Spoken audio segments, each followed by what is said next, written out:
Olá, tudo bem? Hoje vamos dar seguimento ao nosso passeio pelas moradas de Santa Teresa. E para bem melhor aproveitarmos, esse passeio, a gente vai pedir o auxílio do Espírito Santo para que ele venha abrindo a nossa inteligência, abrindo o nosso coração e fazendo com que a gente fique atento de fato aos mínimos detalhes que ele quer nos revelar.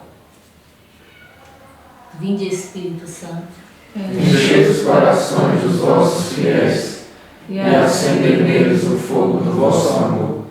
Enviai, Senhor, o vosso Espírito, e tudo será criado, e renovareis a face da terra. Oremos. Ó Deus, que instruísse os corações dos vossos fiéis com a luz do Espírito Santo, fazei que apreciemos retamente todas as coisas, segundo o mesmo Espírito, e gozemos sempre de sua consolação. Por Cristo Senhor nosso. Amém. Santa Teresa de Ávila, rogai por nós. Em nome do Pai, do Filho e do Espírito Santo. Amém.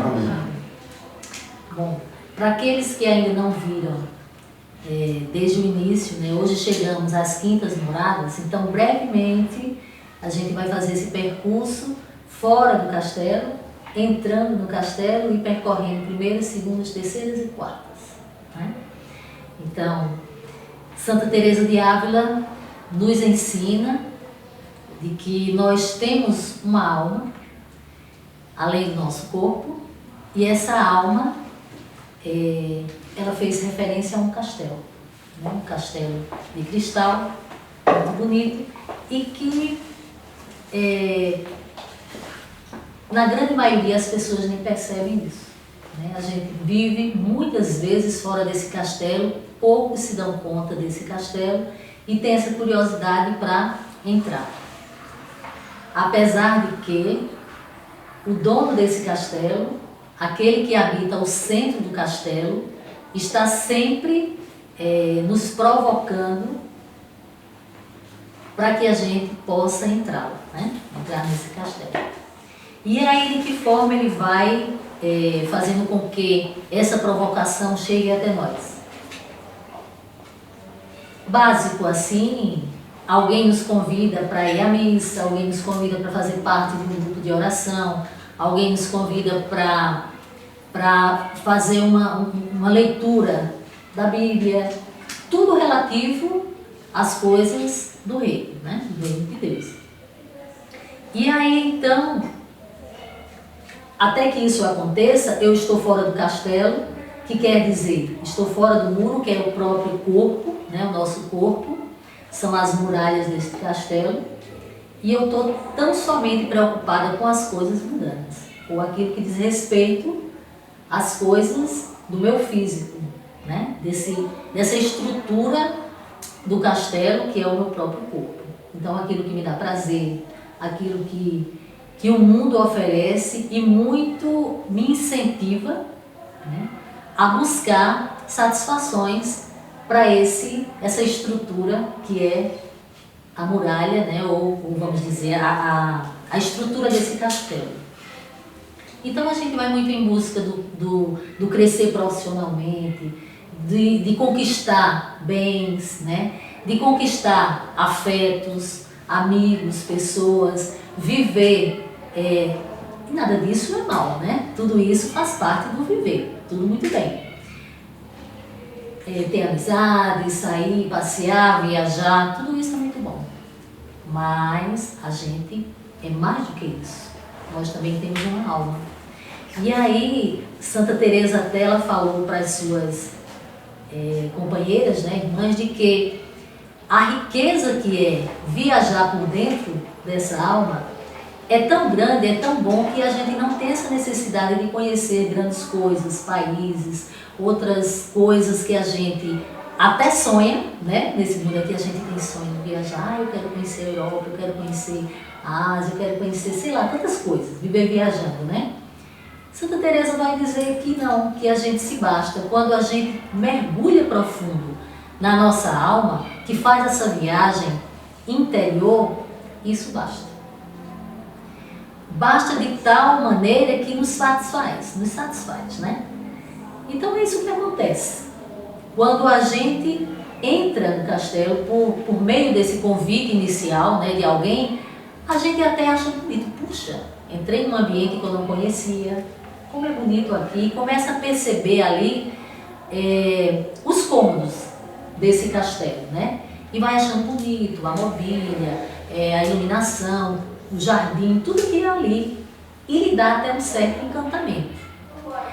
Mas é um encantamento que até parece quando a gente viaja, vai para um outro lugar e que vê, que cidade linda, tira fotos e tal, mas a gente quer mesmo voltar, né? A gente volta para casa.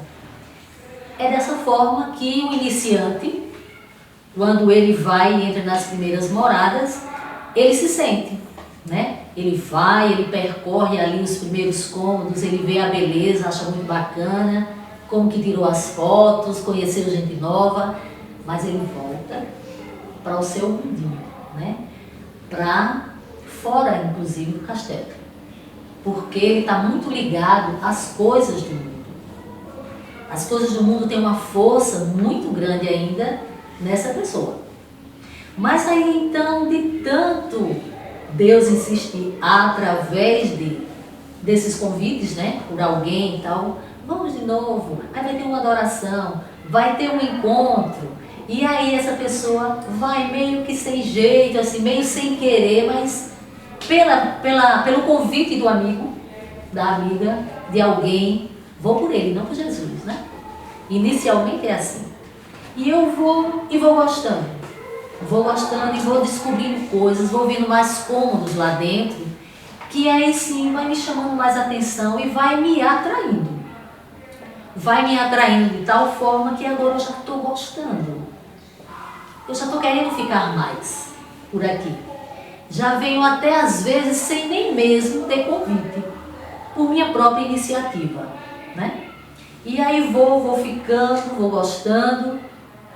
Só que quem é o rei do mundo, quem é o príncipe do mundo, né? Assim falando, quem é que comanda, é o inimigo.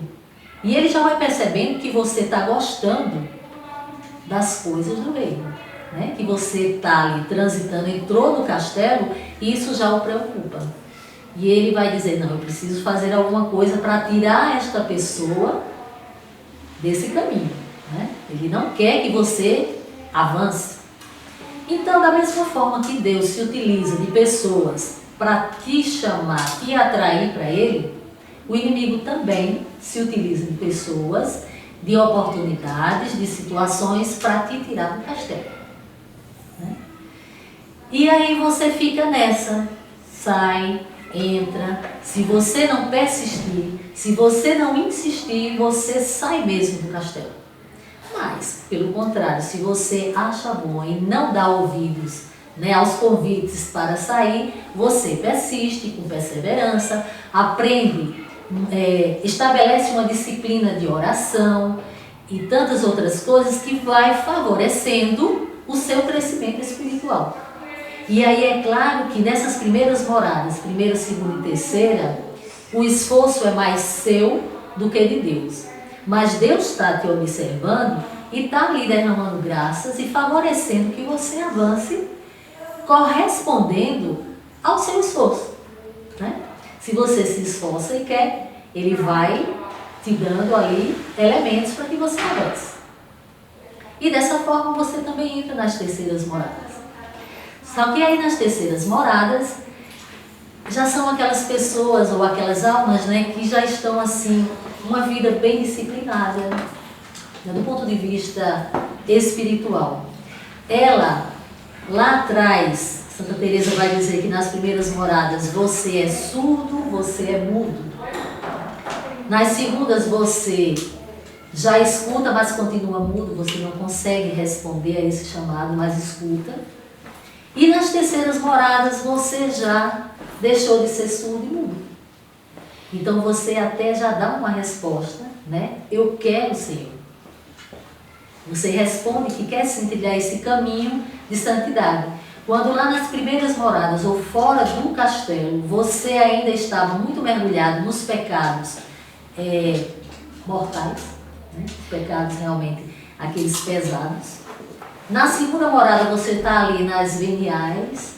Na terceira morada você já está bem trabalhado, não é que você ainda não peque, né? Você peca sim, mas você já não tem mais, vamos dizer, você evita esses pecados veniais. Você já tem uma vida de retidão. As pessoas que olham para você já veem uma pessoa muito virtuosa, né? Já vem assim, aquela pessoa muito certinha, muito correta no falar, deixou de fazer muitas coisas que você já sabe, tomou consciência, que não agradam a Deus. Então você já tem uma postura onde as pessoas olham e de repente quem está aqui, né, diz assim, puxa, já é um santo. Na realidade você não é, né? Mas você já mudou tanto, você já tem uma postura tão diferenciada do ponto de vista mundano, que você até mesmo chama a atenção de outras pessoas, né? Qual é o problema das terceiras moradas? É talvez você cair no orgulho de se achar realmente uma pessoa melhor que as demais. Então a gente precisa entender que isso é um trajeto, é um caminho onde eu estou trilhando uma proposta de santidade e não cabe aqui um orgulho, não cabe aqui vaidade. Isso não é mérito meu. Tem sim meu esforço, mas é a graça de Deus agindo em mim, de acordo com a abertura que eu dou, né? Então, assim, ela diz, é preciso ficar muito atento, né? É preciso ter cuidado para a vaidade não pegar, para o orgulho não lhe pegar. Então ela vai dando uma série de conselhos, onde eu posso assim dizer, para quem ainda não assistiu às outras lives, né? Que dê uma passadinha por lá, que aí está bem mais explicadinho, para que você possa se situar melhor.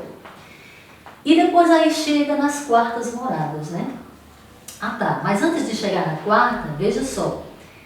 As três primeiras, elas são chamadas de moradas ascéticas, né? Aquelas onde eu sou o protagonista principal, contando com a graça de Deus, e isso é muito fácil para qualquer um de nós trilhar, porque só basta a nossa vontade, a nossa abertura, e o Senhor vai nos conduzindo e a gente chega rapidinho lá, né? Só que Deus também vai percebendo que você chegou nas terceiras e você realmente é aquela pessoa que já está, se diz virtuosa e tudo mais, e Deus faz que nem ele fez com o jovem rico. Esse jovem rico chegou para o Senhor e disse, Senhor, eu já faço tudo, né? Assim, eu sigo os preceitos, eu pago meu dízimo, mas falta alguma coisa, né? Para que eu ganhe o céu.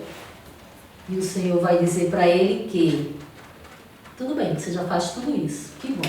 Então, vende tudo que você tem, dá aos pobres e serve.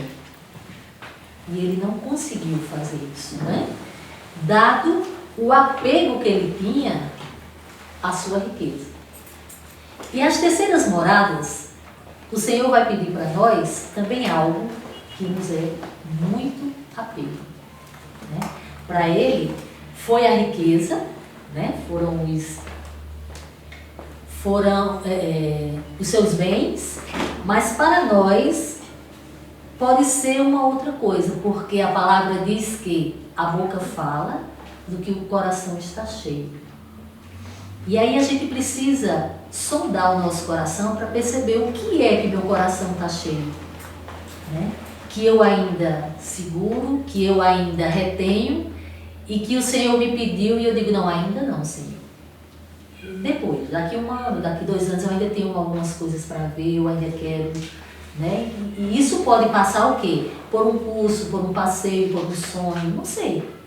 Você é quem vai saber, cada um sabe o que está no seu coração e que é apego e aquilo que o Senhor vai pedir. Então, das terceiras moradas para a quarta, é essa grande prova. E por isso que não é tão fácil entrar nas quartas moradas. Então, qualquer um de nós, assim, mortais, né? Até a terceira é até uma aventura fácil de chegar, né? Mas para as quartas é essa exigência. Então é preciso ter muita ousadia, muita coragem realmente de abrir mão e dizer, tá bom, Senhor, Ele está aqui. E é como, imagine uma árvore com uma raiz, né? Uma árvore grande, uma árvore centenária, ela tem uma raiz bem robusta, né? E você precisar arrancar aquilo ali para entregar para o Senhor. Dá trabalho. Mas é como isso, né? Assim, para que eu passe para as terceiras, para as quartas moradas, eu vou passar por essa prova, e que é uma prova, assim, um pouco sofrimento. É uma pequena contrariedade, é um sofrimento onde aqueles que não questionarem Deus, por essa prova, conseguirão passar. Mas aquele que chegar e dizer, mas Senhor, eu faço tudo por ti, eu estou na pastoral, eu pago meu dízimo, eu faço tanta coisa, por que o Senhor me deixa passar por isso? Né? Então, se você questiona, se você não acolhe isso, você não passa para as quartas. Né? Então, se você conseguiu passar para as quartas, Teresa vai dizer que é uma morada intermediária. Por que intermediária? Porque as quintas, sextas e sétimas são aquelas moradas místicas, onde o protagonista principal será Deus, né? E aí as quartas, aqui somos nós dois. É como que uma morada onde eu vou me adaptar à nova realidade que está por vir. Então, nada acontece na vida espiritual, no nosso caminhar, assim de forma abrupta, né? O Senhor, Ele é muito suave, Ele vai nos preparando sempre para a próxima etapa. Então, as quartas moradas, elas são bem alargadas, né? Santa Teresa de Ávila, dizem alguns autores, que ela passou uns 14 anos por aí, né? São muitos anos, muito tempo para se vivenciar, porque realmente é algo que eu preciso me adaptar. Eu falava, né, anteriormente, que é como que você morar em um país e agora eu vou morar num país diferente, numa cultura diferente, numa língua diferente, tudo muito diferente, onde eu preciso aprender tudo. E eu sozinha não vou conseguir me virar nesse ambiente novo, nessa situação nova. E aí a grande dica dela é que você precisa sim ter um diretor espiritual, ou alguém muito mais experiente de você, né, que você, para poder te conduzir nessa nova seara, porque é algo novo. Como que você vai se deparar numa situação nova, nunca vivenciada, e passar por ela assim tranquilamente? Não é. Então, a partir das quartas moradas, a sugestão é um acompanhamento de um diretor espiritual, e que são situações muito gostosas, né? Por quê? Porque Deus ali vai te dar alguns gostos, né? Vai te dar, sem nem você pedir, que lá nas terceiras moradas, você recebe esses gostos diante do quê? De uma adoração, de um trabalho que fez, umas coisas assim, e você se sente realizado, né? O Senhor dá o gosto para você. Mas nas quartas moradas, você vai receber esses gostos não mais fruto daquilo que você faz. Ele simplesmente chega num momento inesperado e te dá, sem que você peça. Ele pode te dar fruto daquilo que você fez, mas também na hora mais inconveniente para você, vamos dizer assim, você está trabalhando, você está estudando, não tem nada a ver, você não está em momento de oração, mas ele vem e te visita, certo? Então, assim, é como que você, puxa vida, o que é isso, né? Aquela situação nova, onde o Senhor vem te visitar e vai dizer, vai se preparando, porque daqui para frente é assim, né? A minha presença vai te dar essas coisas, ora gosto, ora aridez, e por aí vai, né? Então, passado das quartas moradas, chegamos às quintas, né? Que é o nosso tema de hoje. As quintas moradas é quando Teresa vai dizer que a gente agora elegeu ele por absoluto. Porque nas terceiras moradas ele era meu preferencial, eu dava preferência para ele, tá? Às vezes me chamavam para ir para algum lugar, uma coisa ou outra, mas eu preferia ele, né? Estar com ele, um programa que fosse dele. Então, preferência. Nas quartas moradas, ele já estava passando a ser aquela pessoa assim, eu elejo ele, eu quero ele para mim, sabe? É escolha, né? E nas quintas moradas, eu já estou com ele, porque são as moradas da união, certo? Então eu já preferi, eu já deixei ele como absoluto e agora eu quero ele como preferência. Não existe nada, nem ninguém acima de Deus. É como que agora eu perdi o encantamento pelas coisas do mundo. Não que elas sejam más, não que elas sejam desnecessárias. Simplesmente eu estou num novo momento, né?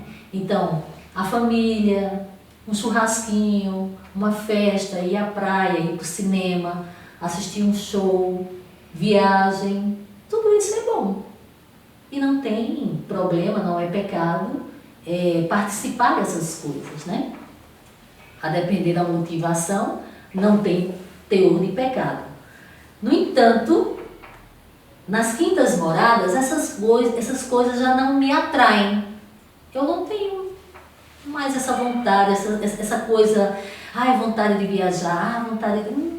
É indiferente, né? É indiferente. A minha atração, a minha vontade é estar com ele.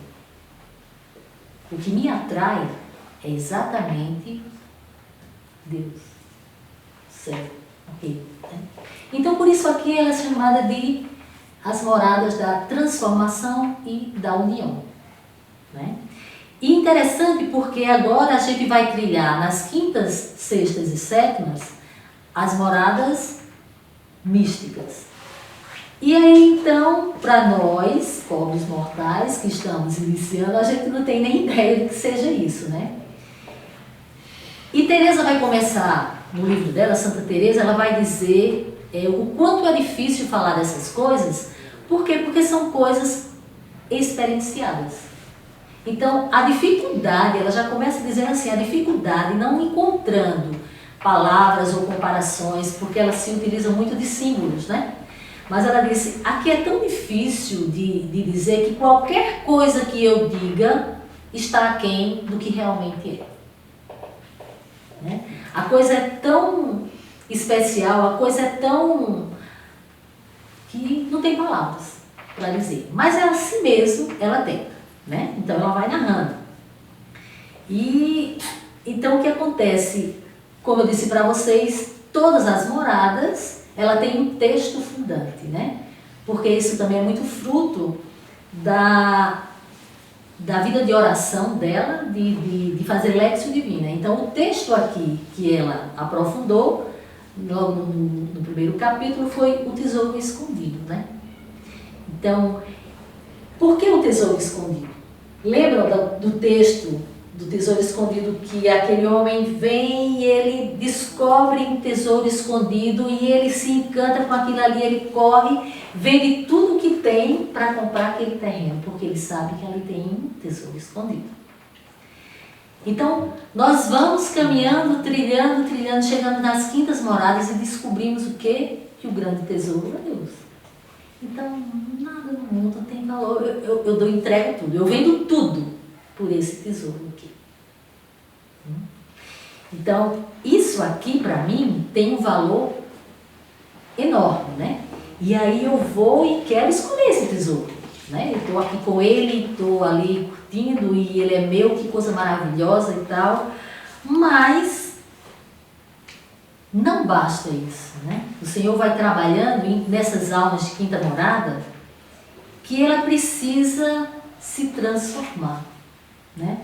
Não pode assim ficar só nisso, querer estar com ele, gostar das coisas dele, mas você não chega lá do jeito que você chegou aqui. É preciso uma transformação, né? E nessa transformação, ela vai usar o símbolo do bicho da seda. o bicho da seda, não sei se vocês conhecem como é, né? Que ele constrói o seu próprio casulo, né? É aquela lagarta, né? Aquela lagarta feia, porque pense num bichinho feio, né? Então nós chegamos aqui enfeiados, né? Do pecado. Cheios de pecado, nós somos feios, né? E aí ela vai dizendo e descrevendo que essa lagarta vai construindo em torno dela esse casulo. Como é que se constrói esse casulo? E aí sim, ela vai dizer que despojando do seu amor próprio, desapegando-se das coisas da terra, fazendo as obras de caridade, vivendo a obediência, né? Então, essas práticas vão me dando essa condição de construir esse casulo, onde eu vou me fechando e vou ficando ali. E ela vai chamar esse casulo de Jesus Cristo. É ali onde a gente se fecha com Ele, né? Onde vai morrer o homem e a mulher velha para nascer e surgir o homem e a mulher nova. É quando daquela lagarta surge a borboleta. Uma borboleta branca, né? E aí a borboleta é muito linda, né? Imagina aquele ser, aquela lagarta feia, onde você olha e não vê beleza, né? Mas quando você vê a borboleta que sai, que voa livremente, tem toda uma beleza.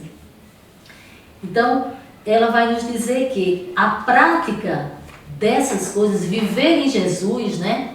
Então, buscar os sacramentos, a caridade, todas essas práticas que a igreja nos propõe, ou seja, viver para Cristo nos faz morrer para a nossa humanidade, para os nossos pecados, para aquilo que antes eu achava que era bom, né? E muitas coisas até que eu nem percebo que está em mim, que não é tão bom, e que quando eu começo a me trabalhar, surge aí uma mulher nova, um homem novo. E aí,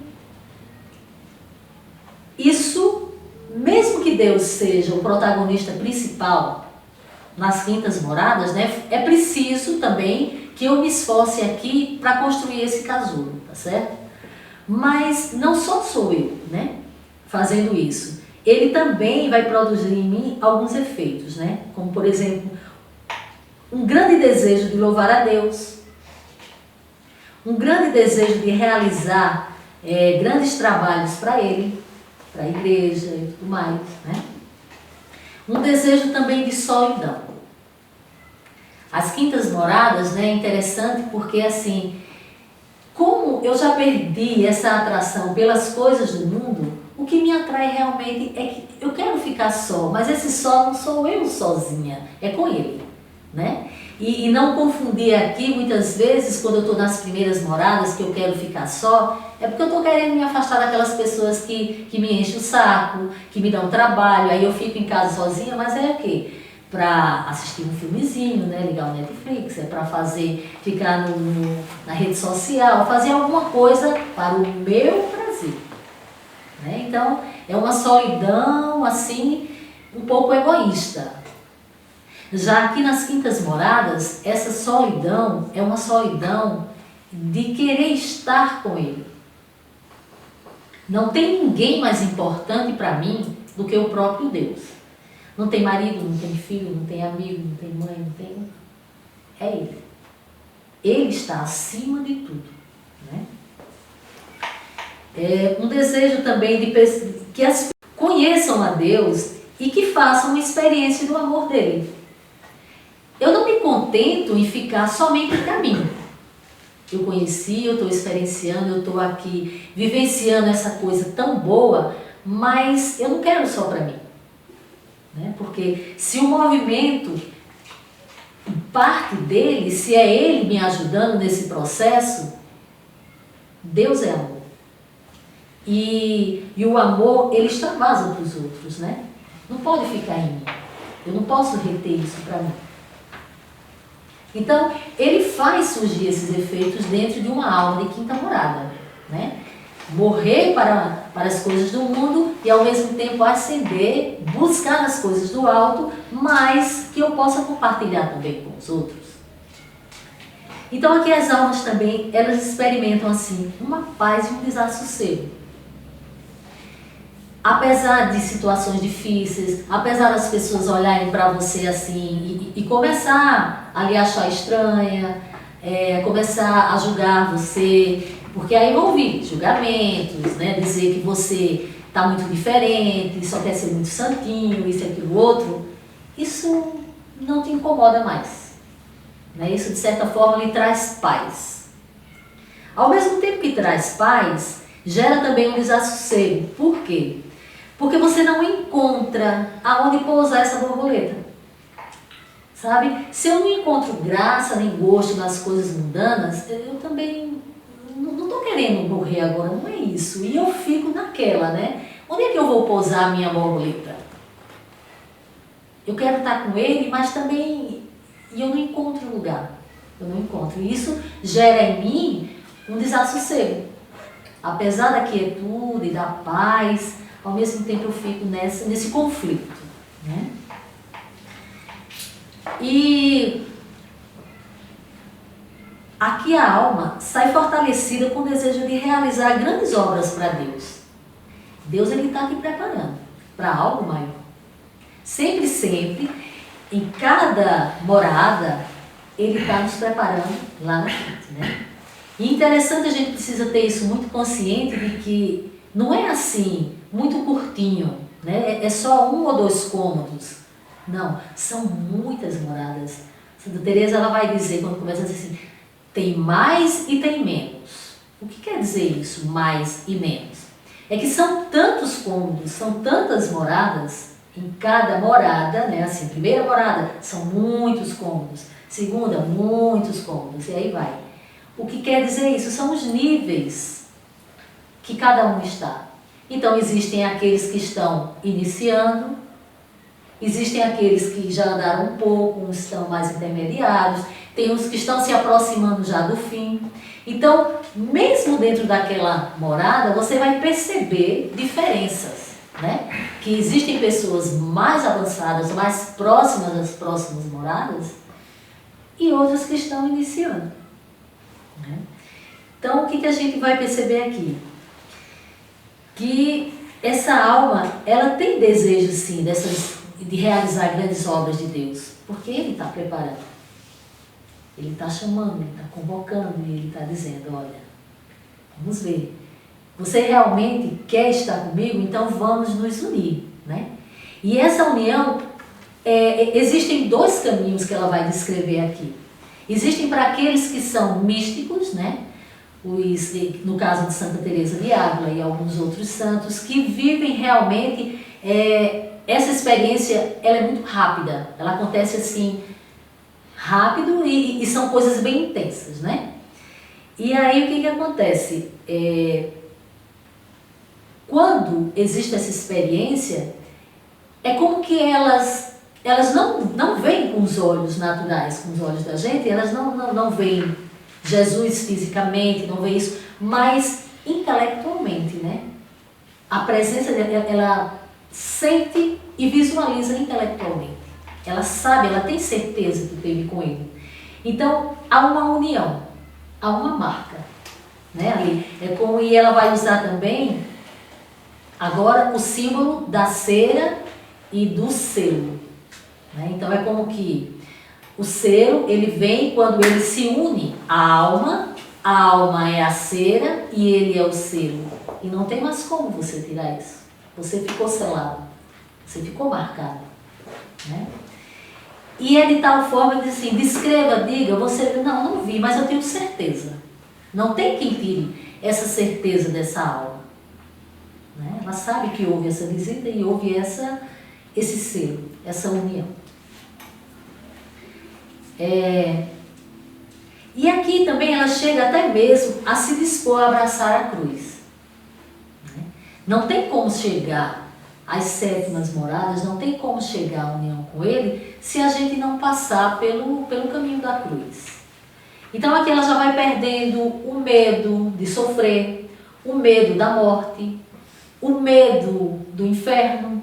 Por quê? Porque ela experimentou já a presença de Deus, ela sabe o que é estar junto dele, então isso é indiferente para ela, né? Então, o que antes me assustava morrer, ter uma doença grave, uma doença séria, não, agora isso é tranquilo para ela, não é?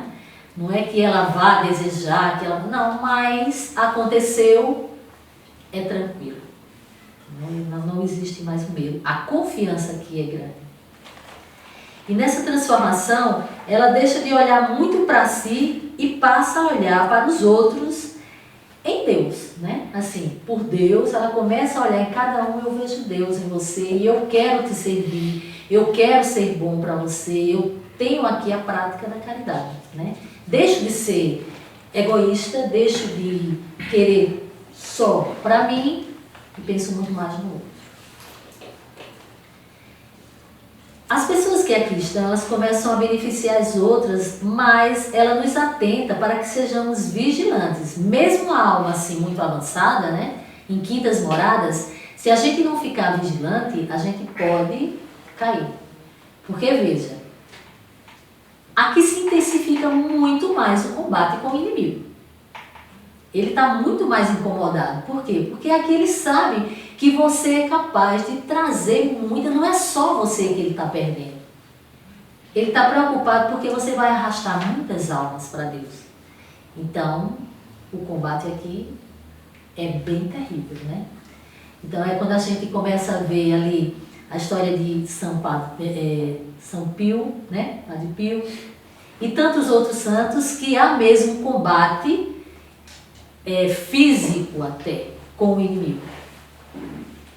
Ele não se contenta, ele quer te tirar do caminho, ele quer, e quando ele não consegue, ele surra você, ele faz e acontece e você vence, né? Se você estiver em Deus, você vence, mas se não tiver, você pode voltar lá para fora do castelo, né? Ou no meio desse mundo, por aí vai. E ela vai dizer que para essas pessoas que são místicas, é desse jeito. O combate é intenso e tal, mas existem, na grande maioria, um outro caminho. E que vai ser o caminho de São João da Cruz, de Santa Teresinha e de tantos outros que não tinham essas experiências místicas, né? Mas que eram muito mais, se mortificava, né? Você também, a construção do seu casulo vai ser pela prática da caridade, ou vamos dizer, da fé, esperança e caridade, né? Que são as virtudes teologais. Ou seja, é mais lento, diferente da experiência mística, que é algo mais intenso e rápido, né? Assim a coisa acontece mais de supetão. Aqui a coisa é mais morosa, né? É mais consciente, mas você se apropria disso, né? Como dizendo assim, eu vou me unir, eu quero, e o caminho que até mesmo Santa Teresinha vai nos dizer, olha, existe um atalho. Existe um atalho aqui que você chega rapidinho a essa união com o Senhor. É amando aquela pessoa mais difícil. E aí a gente fica muito naquela imaturidade, né, de querer ficar livre das pessoas que nos incomodam. Ah, é aquele vizinho chato, é aquele patrão chato, é aquela, né, é o marido, é a mulher, não sei. Aquela pessoa que te incomoda, o irmão, o pai, a mãe, essa aí é a via mais fácil de você chegar à união com Deus. Então, muitas vezes a gente fica, ai meu Deus, me dê paciência, tanto que eu rezo, tanto que eu peço, e essa pessoa, isso é minha cruz, né? A gente costuma dizer isso, minha cruz. Pois é. É essa cruz que vai te levar mais rapidamente a essa união com Ele. Então, é você, na prática da fé, né? Senhor, eu creio, ainda que eu não veja, não entenda, porque fé é você fazer as coisas sem ver, né? E aí nessa prática do acreditar no confiar, na esperança, né? Senhor, eu confio. O Senhor mandou para mim uma dificuldade, uma pessoa difícil, uma situação difícil, eu creio que foi o Senhor que mandou, então beleza, eu quero. Eu confio, Senhor. E aí partir também para a prática, né? Da caridade. Eu amo isso que o Senhor mandou para mim. É uma dificuldade, foi uma morte, foi isso, aquilo, outro. Se o Senhor mandou, Ele quer o melhor para mim. Eu acolho, eu quero, sem questionar. E isso me faz também construir o meu casulo, me transformar nessa borboletinha, né? Então, se não pela via mística, agora pelo sofrimento, pela prática das virtudes teologais. Isso vamos ver aqui o que ela vai dizer como conselho para as pessoas que estão nessa morada. Render-se à vontade de Deus, passividade ativa, manter-nos vigilantes mesmo que avancemos no caminho espiritual, fugindo das situações de pecado. Não precisa identificar essas situações e fugir dele, né? Despojarmos do nosso amor próprio e do apego às coisas da terra. Aderir à vontade de Deus como fruto do nosso amor por Deus, mostrando concretamente esse desejo, inclusive abraçando a cruz. Não confundir aceitar a vontade de Deus com tornar-nos impassíveis e indiferentes diante da dor, viver o sofrimento, mas sem se desesperar. Nem todas as pessoas na vida espiritual irão passar por essas experiências, né? A gente já viu. Então, assim, ficar atento aos sinais, como é que é. E, mas será que eu tenho que passar por situações, por essas experiências místicas? Não. Mas, fatalmente, precisamos passar por um sofrimento e acolher isso como é a nossa cruz. O Senhor diz, quer me seguir? Pegue a sua cruz e segue. Não é isso? Então, todos nós precisamos. Nessa morada, Deus adormece os sentidos da alma para promover o encontro. Esta não mais vê, nem escuta e nem sente o exterior, mas está atenta interiormente. Então, assim, é mais difícil as distrações. Lá nas primeiras moradas a gente se distraía demais, né? Já aqui não. Quando ele se une, ele chega a mim, pode estar uma banda tocando aqui, pode outro estar chamando tal, você fica ali atento a esse encontro, sabe? Eu estou com ele, eu estou focada nele e é algo tão forte, tão unido que nada me atrapalha. Então, assim, quintas, sextas e sétimas, a gente já está assim, trilhando um caminho para um casamento espiritual, né? Então, as quintas moradas também são chamadas de namoro. Então, como é que se namora? A gente está para conhecer aquela pessoa. Poxa, me atraiu, né? Achei interessante. Mas aí a gente precisa sentar e conversar. Vamos tomar um sorvete ali? Vamos. Aí eu vou contar quem é minha família, o que é que eu gosto, quais meus projetos, como é que é, né? Assim? E o outro também, a gente está se conhecendo. Então, as quintas moradas, Deus e a alma estão ali vendo se tem o mesmo temperamento, se vão realmente avançar nesse relacionamento, tá certo? E então, a gente vai deixando a coisa ser guiada por ele, sem grandes resistências, né? E esperando o que possa vir depois. E o que vai vir depois, a gente vai ver que é a fase do noivado, as sextas moradas. Então hoje a gente vai ficando por aqui, né? Porque quem realmente estiver interessado nesse namoro ou nesse casamento vai esperar um pouquinho para os próximos capítulos, né? Desse noivado. O que vai acontecer nas próximas moradas, ok?